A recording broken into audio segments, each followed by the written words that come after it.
Assalamualaikum warahmatullahi wabarakatuh. Pada kesempatan kali ini saya akan melanjutkan penjelasan saya mengenai model jaringan yang dipakai untuk penjadwalan proyek.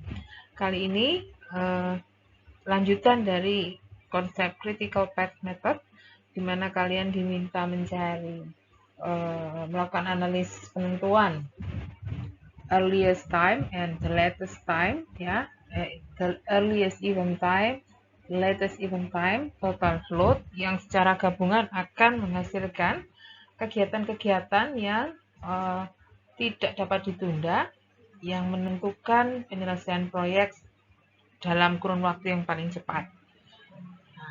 Critical path method menggunakan asumsi bahwa setiap durasi aktivitas itu pasti terjadi pada angka yang direncanakan. Ini misalkan diasumsikan bahwa kegiatan A, aktivitas A butuh waktu 6 hari, maka 6 hari itulah pasti tidak akan berubah, penyelesaian aktivitas itu tidak akan berubah dari 6 hari, tepat 6 hari. Jadi asumsinya semua durasi itu konstan sesuai yang sudah dinyatakan di dalam tabel aktivitas, tabel predecessor aktivitas pendahulu yang dipakai sebagai bahan untuk membentuk jaringannya, ya. Nah, bedanya nanti di sini di konsep program evaluation and review teknik, asumsi deterministik itu bisa diperlonggar menjadi asumsi bahwa waktu durasi penyelesaian satu aktivitas itu dapat diasumsikan mempunyai sebaran tertentu atau berupa variabel acak. Ya, jadi CPM ini karena konsepnya yang deterministik itu tadi sepertinya kurang luas gitu. Nah, terkadang durasi waktu kegiatan ini akan lebih masuk akal jika dianggap sebagai variabel acak, karena orang bisa jadi atau manajer proyek bisa jadi tidak setelah pengalaman beberapa kali mengerjakan, ya, angkanya tidak pernah pasti. Jadi angka waktu kegiatan ini bisa berubah-ubah. Nah, perubahan yang tidak yang terjadi pada durasi waktu kegiatan komponen suatu proyek itu dianggap bahwa waktu kegiatannya mempunyai distribusi atau waktu kegiatan itu berupa variabel acak. Nah, nanti di dalam part ini intinya sudah analisis sudah dilakukan untuk mendapatkan critical path method berdasarkan durasi waktu perkiraan saja. Tapi nanti dengan part ini akan ditambah konsep peluang, ya. Jadi selain waktu tercepat penyelesaian proyek yang sudah ditawarkan oleh CPM, jika asumsinya diperluas menjadi sifat durasi yang berupa variabel acak, maka dengan PERT ini selain CPM yang sudah dihitung ditambahkan peluang, ya, peluang berapa besar peluang bahwa proyek itu akan selesai dalam kurun waktu tertentu. Ya, jadi solusi dari PERT ini nanti berupa nilai tengah atau bahasanya rata-rata dan ragam penyelesaian proyek. Jadi proyek ini nanti secara rata-rata bisa selesai dalam berapa lama dengan fluktuasi berapa, ya. Ragam itu kalau di akar kan jadi simpangan baku yang menggambarkan fluktuasi kurang lebihnya. Nah, di situ nanti bisa dengan asumsi normal, maka kita juga bisa sekalian menghitung, ya, peluang bahwa proyek ini akan selesai dalam kurun waktu tertentu. Jadi di sini mulai masuk menggabungkan konsep peluang. Nah, nanti serupa dengan, jadi kalian nggak usah khawatir, konsep penentuan network, ya, sama persis dengan yang sudah kalian kenal pada critical path method. Karena memang PERT ini juga harus dianalisis terlebih dulu menggunakan konsep critical path method. Jadi tidak bisa berjalan sendiri. Jadi PERT ini harus sudah didahului oleh analisis CPM. Ya, cuma nanti tolong dilihat di sini untuk PERT itu ada 3 waktu. Jadi durasi kegiatan kalau di CPM itu hanya satu yang dianggap itu adalah satu-satunya angka yang mewakili durasi kegiatan, tidak ada perubahan, tidak Tidak ada toleransi ya, ya waktunya kalau 6 hari ya sudah itu 6 hari, 18 hari ya itu 18 hari, tidak ada fluktuasinya. Nah kalau di PERT ini diberi kelonggaran ya, jadi kalau di PERT ini durasi satu aktivitas itu nanti ada 3 ya, diatur ada 3. Manajer proyek ini diminta ya berdasarkan aktivitas di proyek yang sama ya, dengan secara histori itu paling cepat selesainya berapa hari. Ya, luasnya di sini kan tidak hanya satu angka, bisa muncul waktu tercepat, bisa muncul waktu terlama, dan bisa muncul yang ketiga the most likely atau bahasanya modus ya, waktu yang paling sering terrealisasi. Jadi misalkan mengerjakan fondasi gitu. Itu manajer proyek ini sudah sering melakukan dan dia mengamati bahwa dengan luas sekian ya, dengan luas bangunan yang sama, proyek-proyek sebelumnya itu paling cepat selesai sekian hari, paling A di sini notasinya, paling lama selesai B hari, ya least favorable itu paling nggak diharapkan karena paling lama ya. Kemudian secara umum rata-ratanya M hari. Jadi ada 3 besaran waktu di dalam setiap aktivitas yang menggambarkan durasi waktu tercepat, durasi waktu terlambat, dan rata-rata atau modusnya. Beda konsepnya dengan latest event time dan earliest event time ya. Karena kalau yang dua itu kita menghitung akumulasi pengerjaan mulai awal sampai titik tertentu kan.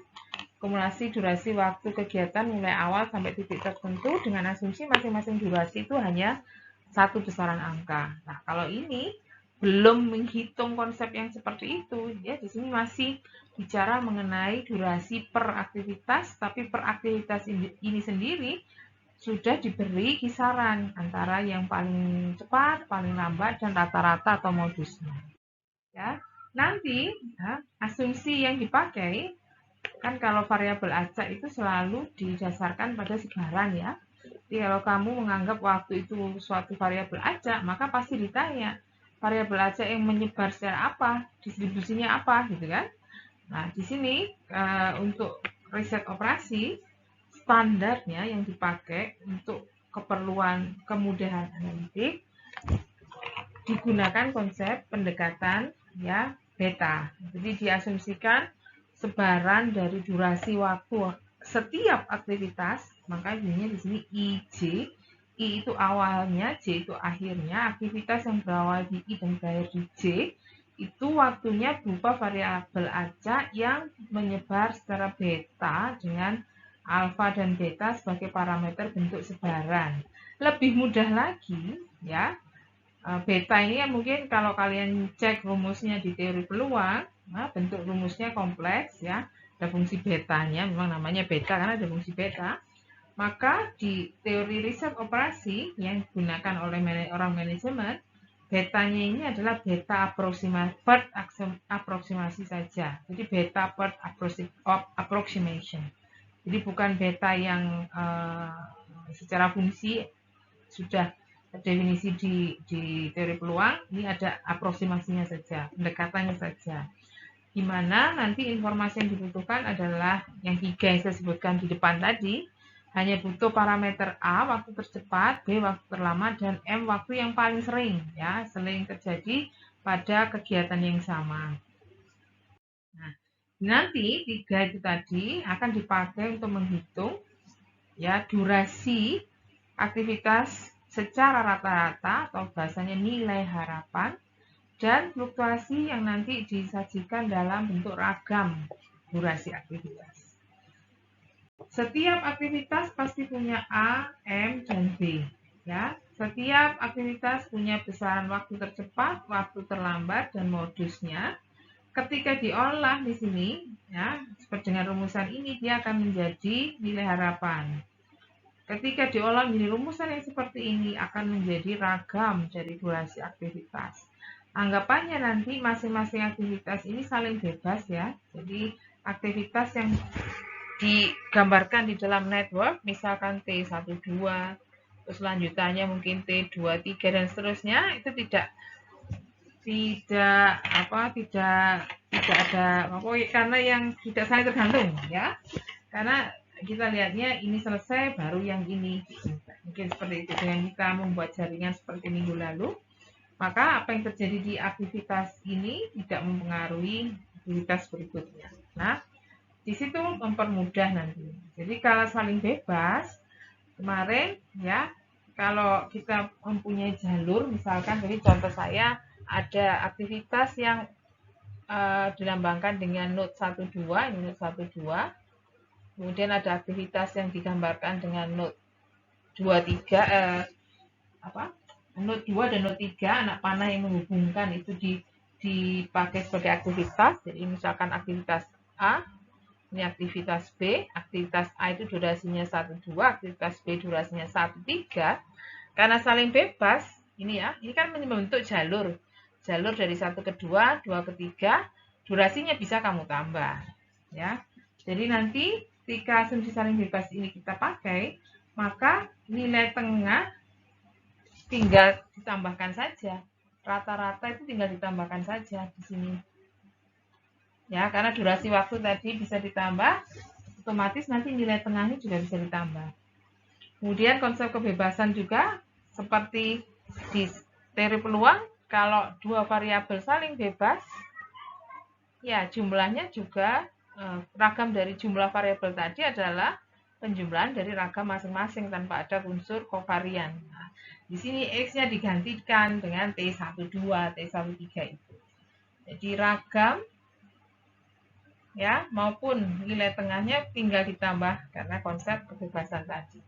Ini konsepnya diganti jadi seperti menambahkan jalur ya, durasi dari jalur note 1 ke note 3 yang isinya T12 dan 13.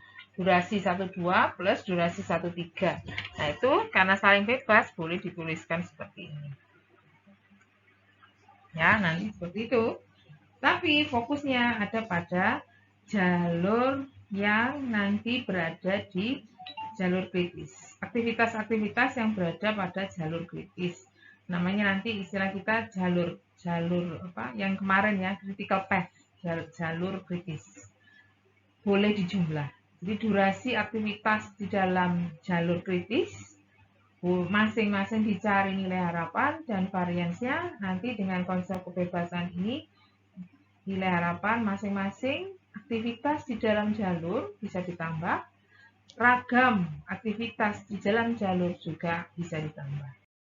Jadi nanti ini ya, asumsinya kamu sudah mengerjakan penentuan critical path, jalur kritis ya, dengan konsep yang saya jelaskan sebelumnya. Durasi, anggap saja modusnya ini sebagai durasi yang satu angka.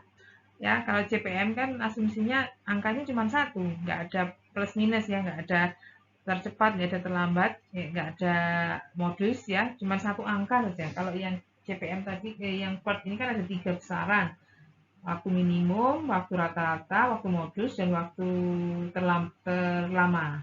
Nah, kalau di CPM kan hanya satu angka, ya sudah itu saja secara deterministik. Nah, di sini konsepnya terapkan dulu CPM, satu angka durasi yang dipakai itu modusnya. Ya, nanti solusinya adalah solusi jalur kritis. Oke, dipahami dulu itu. Jadi terlepas dari apa yang saya jelaskan tadi mengenai nilai harapan aktivitas dan keragaman durasi aktivitas, yang katanya bisa dijumlah ya ketika ada jalur, aktivitas-aktivitas komponen penyusun jalur tadi masing-masing dihitung nilai harapan dan dihitung ragamnya dan nanti bisa dijumlah. Masalahnya sekarang jalurnya itu jalur yang mana? Nah, ini dia di sini. Jalur yang dipakai adalah jalur kritis yang sudah dianalisis dengan CPM, sudah ditentukan dengan CPM, earliest event time, latest event time, total flow, tapi yang dipakai adalah data modusnya ya. Di modus yang ada di besaran PERT itu tadi dipakai, dianggap sebagai konstan deterministik ya, angka deterministik dari durasi setiap aktivitas. Jadi sudah tahu jalur kritisnya nanti disebut sebagai critical path ya, yang durasinya saya notasikan dengan CP di sini. Durasinya adalah penjumlahan dari durasi masing-masing. Ya tentunya kalau tadi saya pakai modus, ya di sini nanti ada jumlah modusnya ya. Jumlah modus, jumlah waktu atau jumlah durasi yang menjadi modus di setiap aktivitas. Nah, nanti masing-masing jalur ya, di masing-masing aktivitas pada jalur notasinya nanti kan IJ. IJ-nya ya yang ada di jalur itu apa saja, masing-masing dihitung nilai harapan dan dihitung variannya. Setelah sudah diperoleh nilai harapan critical path yang merupakan jumlah dari nilai harapan aktivitas-aktivitas ya, nilai harapan durasi aktivitas-aktivitas di dalam jalur kritis, dan varians yang merupakan jumlah dari harapan durasi aktivitas-aktivitas dalam jalur kritis, maka saya bisa mengasumsikan bahwa jalur kritis ini tadi berdistribusi normal ya. Konsep teorema limit pusat dengan anggapan bahwa aktivitasnya itu cukup banyak sehingga kalau dijumlah ya, teorema limit pusat bilangnya apapun distribusinya, ketika kita berhadapan dengan ya banyak angka ya, di teorinya ada x1 sampai xn, n-nya itu menuju tak hingga. Di apapun distribusinya x selama n menuju tak hingga, kita bisa menggunakan konsep bahwa jumlahnya xi ini akan mendekati sebaran normal ya, dengan nilai harapan dari jumlah dan varian dari jumlahnya. Itu konsep di peluang. Ini juga dipakai di sini dengan asumsi bahwa T penyusun jalur ini komponennya banyak, sehingga kalau dijumlah, jumlahnya kan tadi namanya CP. Ya, durasi waktu penyelesaian proyek dinyatakan dengan CP. CP itu penjumlahan durasi aktivitas dalam jalur. Ya, penjumlahan durasi aktivitas di dalam jalur kritis. Kalau aktivitasnya banyak, berarti durasi yang dijumlahkan cukup besar, sehingga jumlahnya bisa didekati dengan sebaran normal seperti ini, dengan nilai harapan dan varian yang hasil perhitungan dari masing-masing tadi, jumlah dari masing-masing. Oke, ini contohnya deh. Jadi kalau kemarin ya tugas materi sebelumnya ini semua waktunya dianggap deterministik, ini yang kita pakai. Nah, angka ini sekarang menjadi modus ya, menjadi waktu yang paling sering atau waktu penyelesaian yang paling sering diamati. Jadi kalau melatih pekerja itu paling sering ya selesai 6 hari. Nah, tapi pernah juga selesai cuma dalam waktu 2 hari, pernah juga paling lama selesai 10 hari. Gitu interpretasinya. Di uji produk ini, nah, paling sering selesai 10 hari. Tapi pernah juga terjadi uji produk itu selesai dalam hanya 8 hari, atau bahkan lama ya, lebih dari 10 hari sampai 12 hari. Seperti itu. Ya, jadi CPM harus kamu bentuk dulu. Ini tentunya harus bikin networknya dulu pasti. Ini network dibikin dulu. Activity on art networknya dibuat sehingga bisa menentukan jalur kritis berdasarkan ini. Jadi sementara A dan B ini nggak usah kamu perhatikan dulu. Ya, berhubung minggu lalu sudah ketemu kan sebenarnya. Ya, CPM yang minggu lalu. Ya, sementara kerjaan pertamanya kita anggap sudah dikerjakan berdasarkan pembahasan minggu lalu. Nah, setelah itu taruh A dan taruh B. Sekarang kita pertimbangkan kembali waktu tercepat, waktu terlambat, dan modus. Dari situ, masing-masing aktivitas kita hitung nilai harapan dengan rumus nilai harapan tadi. Ya, A plus 4M plus B untuk masing-masing. Untuk yang aktivitas A ketemunya akhirnya 6, aktivitas B ketemunya 9. Bu, kenapa kok sama dengan modus? Ini yang membuat soal ini, membuat contoh ini kebetulan ambil mudahnya saja. Jadi diatur sedemikian sehingga E-nya itu sama dengan M. Bisa kamu cek sendiri. Nah, untuk setiap aktivitas, nilai harapan ini kebetulan sama dengan modusnya. Tapi tidak berarti nanti di kasus yang lain akan seperti itu ya, tidak berarti. Jadi Ragam juga begitu, dihitung sesuai rumus, sehingga bisa saya lengkapi di sini. Ya, modusnya ini tadi, nilai harapan dan varian hasil perhitungan. Kemudian, sewaktu kalian mengerjakan minggu lalu, ya, kita sudah menemukan dengan menggunakan modus ini, ya, durasi yang ini, kita menemukan bahwa jalur kritis itu berada di aktivitas 1 ke 3 aktivitas B, 3 ke 4 aktivitas D, 4 ke 5 aktivitas E, dan 5 ke 6 aktivitas F. Jalur ini adalah posisi aktivitas B, D, E, F, di mana aktivitas ini tidak boleh mengalami penundaan. Ya, dan pada saat itu, pada minggu lalu, ya, ketika kita mengasumsikan waktu itu secara deterministik, ya, hanya satu angka saja yang ini, maka proyek dapat diselesaikan tercepat dalam waktu 38 hari. Ya, tidak menggunakan konsep seperti ini. Ya, kalau seperti ini kan konsepnya adalah konsep menganggap ini variabelnya berfluktuasi atau durasi waktunya adalah variabel acak, punya fluktuasi. Ya. Nah, jalur kritis yang sudah diperoleh minggu lalu ini kita jadikan dasar untuk menghitung nilai harapan durasi pada jalur kritis. Hitungnya gimana ya? Kalau tadi yang dihitung itu, kalau minggu lalu yang dihitung kan durasi waktu yang hanya satu besaran angka, sekarang yang dipakai untuk menghitung adalah nilai harapannya. Ya, jadi di mana di konsep random variable di teori peluang itu, ketika suatu variabel dianggap variabel acak, ya, ketika suatu angka atau suatu variabel dianggap variabel acak, ketika kita berhadapan dengan variabel acak yang nilainya belum tahu, ya, sebelum realisasinya kita nggak akan tahu nilainya berapa, maka wakil yang paling tepat adalah nilai harapan. X random variable, berapa angkanya nggak tahu, ya kasih aja wakilnya. Wakilnya adalah nilai harapan. Sama di sini juga begitu. Ya, ketika kita sudah menentukan jalur kritisnya itu apa, katakan ini 1 ke 3, 3 ke 4, 4 ke 5, 5 ke 6, katanya tadi durasinya itu durasi yang tidak pasti, ya, bisa berubah-ubah. Nah, pakailah wakilnya. Wakilnya adalah nilai harapan yang sudah dihitung untuk semua aktivitas, tapi di sini yang dipakai hanya yang berada di jalur kritis. Di aktivitas 13, 13 itu nilai harapannya 9. Ya, aktivitas 34, 7. Aktivitas 45, 10. Dan aktivitas 56, 12 kita jumlah. Bu sama Bu dengan yang kemarin kebetulan ya, karena kemarin memang contoh yang ada di minggu lalu itu yang dipakai adalah M, satu angka yang ketika kita olah memang angkanya itu jadi sama dengan nilai harapannya.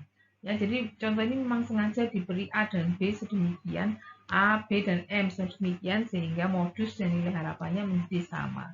Tapi pada dasarnya, pada prakteknya tidak selalu seperti itu. Ya, tidak selalu seperti itu. Dan jalur kritis dibentuk dengan anggapan bahwa angka yang diberikan itu adalah modusnya. Ya. Kemudian ragam sama. Jalur kritisnya kan 1, 3, 3, 4, 4, 5, 5, 6. Jumlahkan varian dari aktivitas-aktivitas tadi. Ya, jadi 1,78 ini dari mana? Yang 13 ini. Ya, 34 ini. 45 ini 0,44. 56 1. Oke. Jadi kamu punya nilai harapan durasi aktivitas yang berada di dalam jalur kritis 38 hari, ragam durasi aktivitas yang berada di jalur kritis sebesar 7,22. Seperti penjelasan tadi, ini berarti ya karena ini jalur kritis, jalur yang dimulai dari titik awal sampai selesainya proyek, maka nilai harapan ini sekaligus menjelaskan ya bahwa proyek itu bisa selesai secara rata-rata 38 hari. Kalau kemarin kan waktu paling cepat penyelesaian proyek adalah 38 hari. Dan aktivitas yang berada dalam jalur kritis itu tidak boleh tertunda. Ya, kalau sampai tertunda ya tidak jadi 38 hari, selesainya bisa lebih lama, seperti itu. Kalau sekarang kamu diberi kelonggaran bahwa pernyataan selesai itu bunyi rata-rata. Jadi proyek ini bisa diselesaikan secara rata-rata dalam 38 hari dengan ragam 7,22. Kalau mau bilang hari ini harus diakar dulu, simpangan baku ya. Jadi kalau mau menyatakan dalam hari untuk ukuran keragaman ya akarnya, simpangan baku yang dipakai. Ya, 7,22 kalau diakar ya kira-kira 2, gitu ya. Jadi 2, sekian dengan fluktuasi 2, sekian. Nah, kelebihan dari PERT sekarang selain menghitung rata-rata dan ragam, justru ini yang kuncinya. Ya, jadi dengan PERT, nilai harapan ya, nilai harapan dari durasi aktivitas di dalam jalur kritis yang menggambarkan penyelesaian proyek dari awal sampai akhir 38 hari dengan ragam sekian itu bisa dimanfaatkan dengan teorema limit pusat tadi.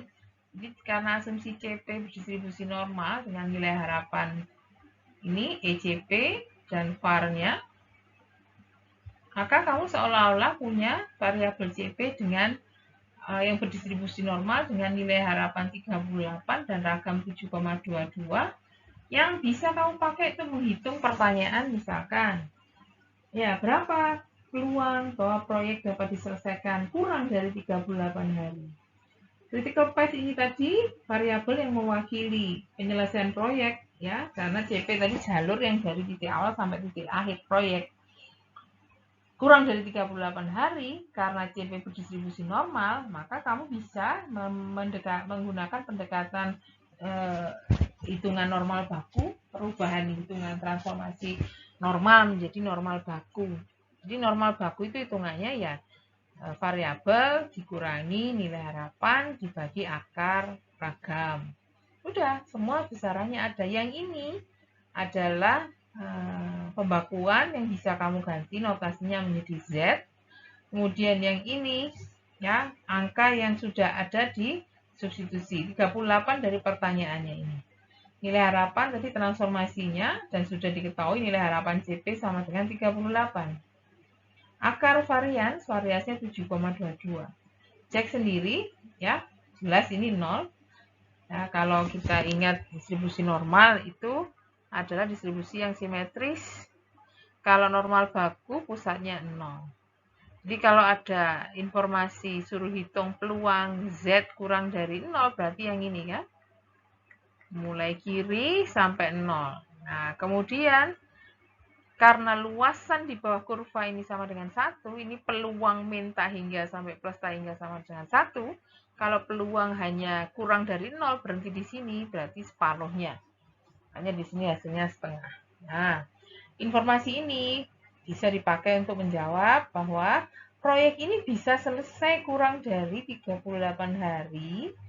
Misalkan ditanya, bisa nggak sih selesai kurang dari 38 hari? Ya bisa saja, cuman peluangnya cuma setengah. Nah, kalau misalkan kamu sebagai orang yang punya proyek atau yang bukan yang mengerjakan ya, yang mengerjakan ini yang menawarkan analisis ini. Kamu sebagai yang punya modal melihat loh, kalau cuma 50% selesainya kurang dari 30, misalkan kamu thresholdnya uang untuk pembiayaan proyek itu hanya cukup untuk 38 hari gitu ya, inginnya lebih cepat dari itu. Ketika lihat waduh kurang dari 38 hari ini peluangnya cuma 50%, jadi ada kemungkinan ya kamu bisa kehabisan uang nih ya, karena peluang lebih besar 38 harinya juga sama-sama 50%. Jadi ada kemungkinan 50% uang yang kamu pakai untuk membiayai proyek tadi nggak cukup ya, karena kamu hanya cukup sampai 38 hari, padahal di sini ada kemungkinan selesainya lebih dari 38 hari 50%, kurang dari 50 hari juga 50%. Tuh. Ya, semakin cepat tekan di sini. Semakin bisa diselesaikan kurang dari 35 hari. Semakin kecil peluangnya. Ya. Berarti di situ 38 hari itu seolah-olah jadi tengah-tengahnya ya. Nah, dari 38 hari itu bisa mungkin saja selesai lebih cepat dengan peluang 50%, lebih lambat dari 38 hari 50%. Kalau kita buat yang diminta itu 35 hari, nah peluangnya akan lebih kecil lagi, ya. Semakin cepat kan, ya, kayaknya lebih wong proyek itu tadi hitungnya itu 38 itu kan rata-ratanya. Ya, jadi kalau lebih cepat dari rata-rata pasti peluangnya lebih kecil. Tapi lain halnya kalau angkanya kamu ganti bukan 35 tapi 40, peluangnya akan lebih besar. Ya, jadi semakin lama kemungkinannya semakin besar. Tapi jika diharapkan rata-rata, peluangnya akan 50-50 seperti itu.